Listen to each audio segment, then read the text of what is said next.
Australia के Sydney स्थित बॉन्डी बीच पर हुई खौफनाक फायरिंग के मामले में 2 हमलावरों की पहचान हो चुकी है। इस हमले को अंजाम देने वाले दोनों आतंकी बाप बेटे निकले हैं। 50 साल का साजिद अकरम और उसका 24 साल का बेटा नाविद अकरम यहूदी समुदाय के त्योहार हनुका के जश्न के दौरान लोगों पर अंधाधुंध गोलियां बरसाने लगा। आइए सिडनी में हुए इस पूरी वारदात की आपको इनसाइड स्टोरी बताते हैं।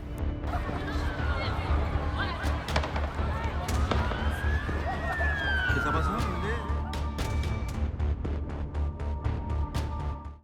घटना के वक्त बॉन्डी बीच पर सैकड़ों लोग मौजूद थे। अचानक हुई फायरिंग में अब तक 16 लोगों की जान जा चुकी है, जबकि बताया जा रहा है कि करीब 40 से ज्यादा लोग इसमें घायल हैं।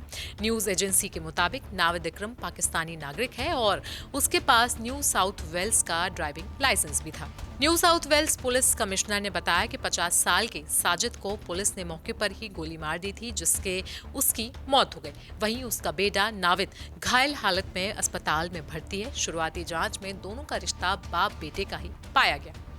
बताया जा रहा है कि हमले से पहले दोनों ने घर पर कहा था कि वे वीकेंड पर मछली पकड़ने जा रहे हैं। इसी बहाने वे घर से निकले थे और फिर इस खूनी वारदात को अंजाम दिया था। जैसे ही नाविद का नाम सामने आया, पुलिस ने उसके सिडनी के पश्चिमी इलाके में बोनीरिंग के पास उसके घर को घेर लिया। इस दौरान मीडिया से बातचीत करते हुए नाविद की मां वेरेना ने बताया कि बेटे ने रविवार सुबह आखिरी बार परिवार से बात की थी। उसने बताया था कि वो अपने पिता के साथ जर्विस बे पर गया है और वहां पर घूम रहा है। पुलिस जांच में सामने आया है कि साजिद अकरम के पास 6 लाइसेंसी हथियार थे। उसके पास करीब 10 साल से गन लाइसेंस था और वो एक गन क्लब का मेंबर था। पुलिस को एक गाड़ी से आईडी और आईएसआईएस के झंडे भी मिले हैं, जिससे मामले को अब आतंकी एंगल भी मिलने लगा है। पुलिस कमिश्नर का कहना है कि हमले के पीछे की मंशा क्या थी, इसकी गहराई से जांच जारी है। वहीं प्रधानमंत्री एंथनी अल्बनीज ने भी बयान जारी करके कहा है कि हमलावरों ने हानुका के पहले दिन जानबूझकर यहूदी समुदाय को निशाना बनाया है। नाविद पेशे से एक राजमिस्त्री था, लेकिन करीब 2 महीने पहले उसकी नौकरी चली गई थी, क्योंकि जिस कंपनी में वो काम करता था वो बंद हो गई थी।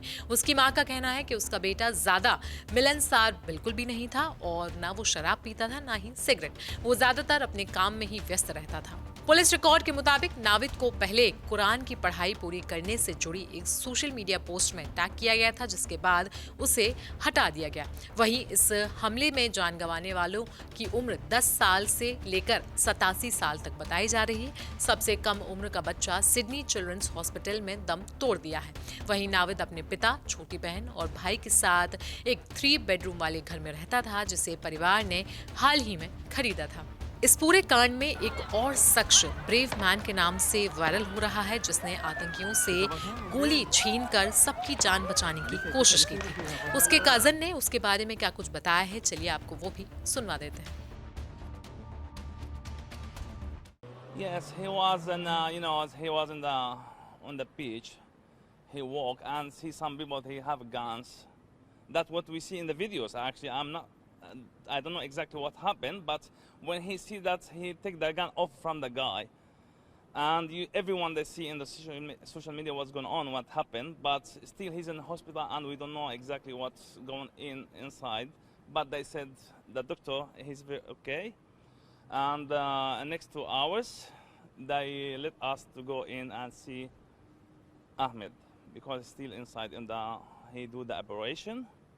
But we hope he will be fine. He's a hero, 100%. He's a hero because what we see on the social media, he's 100% hero.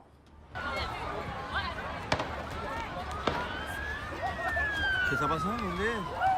तो सिडनी में हुए इस आतंकी हमले पर आपकी राय क्या है, आप हमें कमेंट सेक्शन में जरूर बताएं। साथ ही साथ देश दुनिया की बाकी खबरों के लिए बने रहें हमारे साथ।